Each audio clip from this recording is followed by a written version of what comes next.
अस्सलाम वालेकुम मेरे प्यारे दोस्तों, उम्मीद है सब खैरियत ना होंगे। अज की रेसिपी बहुत ही मज़ेदार होने वाली है।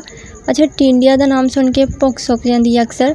अज बहुत ही मज़ेदार स्टाइल ना पंजाबी स्टाइल ना पंजाबी तड़के ना अज असी बना रहे हैं टिंडे गोश्त। बहुत ही मज़ेदार बनेंगे, ट्राई करके ज़रूर देखियो। 1 किलो गोश्त लिया वा, बड़ा गोश्त लिया सीगा और 2 टमाटर लिया, ठीक है ना, और 2 प्याज ये मैं पाऊँगी। प्याज इन्ना ज़्यादा इस्तेमाल नहीं करना और घी का इस्तेमाल करूँगी मैं, ऑयल का भी कर सकते हैं तुसीं, लसन का इस्तेमाल करूँगी।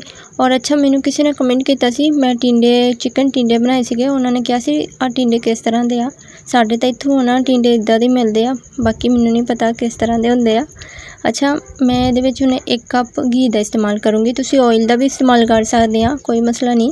अच्छी तरह घी गर्म हो चुके, ये मैं पाऊँगी टमाटर और 2 टमाटर कट्टे से और बारीक चॉप कर ले, 2 ही प्याज और लसन, ठीक है ना। लसन का भी इस्तेमाल करूँगी, 2 चम्मच लसन लिया वा क्योंकि गोश्त की स्मैल नहीं आनी चाहिए। ये मैं मिर्च पाऊँगी, 1.5 चम्मच मैं लाल मिर्च का इस्तेमाल करूँगी क्योंकि ये मैं सब्ज़ी ऐड करूँगी, इस तो ज़्यादा मिर्च होएगी, ठीक है। और 1 चम्मच हल्दी, नमक 1 चम्मच, नमक आप अपने टेस्ट के हिसाब से इस्तेमाल कर सकते हैं जिन्ना किसी ने खाना होगा। साबुत गर्म मसाला वा थोड़ा जहा वो ये ऐड करूँगी, यदी खुशबू होना माशाल्लाह बहुत ही अच्छी आएगी। और 1 किलो जो गोश्त लिया हुआ ना, ये अंदर मैं अच्छी तरह फ्राई कर लेना वा, इनू अच्छी तरह यदी बुनाई करनी है, ठीक है ना। यदी खुशबू मसाले की जो आन लग जाए ना, बहुत ही अच्छा टेस्ट आएगा, बहुत ही मज़ेदार बनते हैं। इदा ट्राई करके तुसीं ज़रूर देखना वा। उम्मीद है अज की रेसिपी तुहानूं ज़रूर पसंद आएगी। खाना हमेशा दिल लगा के बनाया करो ताकि जो टेस्ट है ना माशाल्लाह बहुत ही ज़बरदस्त आए। 2 गिलास ये मैं पानी पाऊँगी, 10 मिनट मैं बनाई की और 2 गिलास ये मैं पानी पाए ताकि इसी पानी ते ना गोश्त अच्छी तरह गल जाए। 20 मिनट मैं कवर कर दूँगी और 20 मिनट हो चुके हैं। बिल्कुल थोड़ी ही अग की हुई सी, ज़्यादा अग नहीं रखी सी, गोश्त अच्छी तरह गल भी गया वा। इसी पानी ते गोश्त गलाना, ठीक है ना, ज़्यादा और पानी ये ऐड नहीं करना। और अच्छी तरह यदी बुनाई करांगे, टिंडे मैं ये पा दूँगी और अच्छी तरह बुनाई करनी है, ठीक है ना। इस टाइम तुसीं यदी बुनाई बहुत ही ज़बरदस्त करनी है।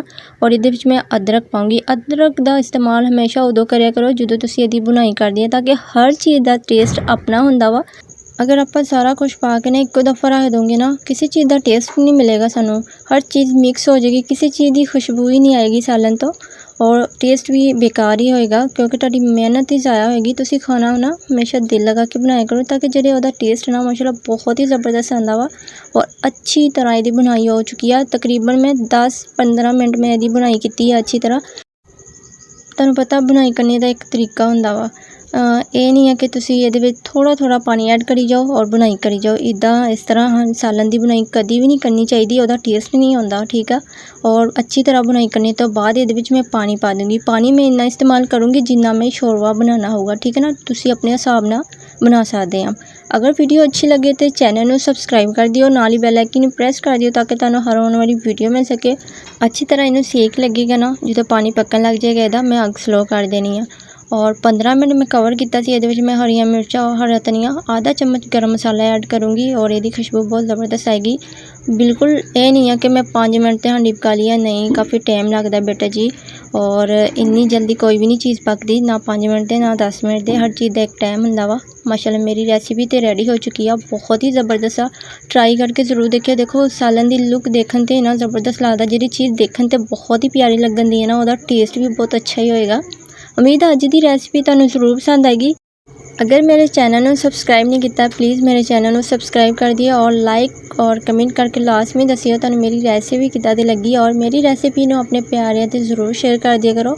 अपना बहुत सारा ख्याल रखियो, असीं फिर मिलांगे नवीं चस्के दे नाल, नवीं रेसिपी दे नाल। ओके, अल्लाह हाफिज़।